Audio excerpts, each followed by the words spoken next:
I noticed that my hair started getting thinner, and over the years it just kept getting thinner and thinner and thinner until finally I decided to do something about it. Now, mine wasn't your typical balding pattern. Mine was it was very atypical, and so it wasn't. If you looked at the Norwood charts, it wasn't pretty much anything that you'd see on a chart.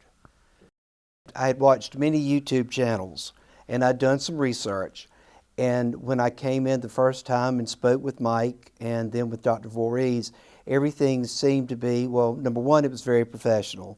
And sitting down and talking with Dr. Voorhees and going over the procedure and stuff sounded pretty much or very close to what I'd seen.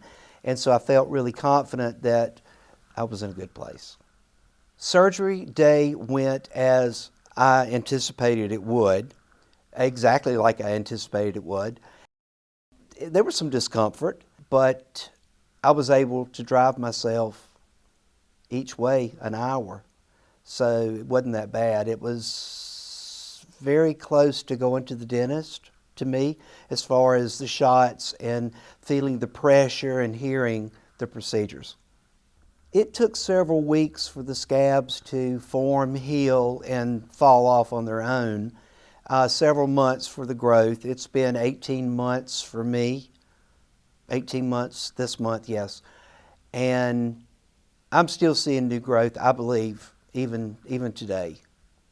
The end result is fantastic. Everybody thinks it looks great. I don't think, unless I mention it, a lot of people don't realize it because I think it's pretty natural. He did a great job on my hairline. It's very close to the hairline that I had. Most people don't really know that I've done something unless they see a picture before and after, which I don't mind showing. I'm 61 and I don't want to look 61. I look at people that I went to high school with that have balding heads or thin spots, and I think, wow, they need Dr. Voorhees.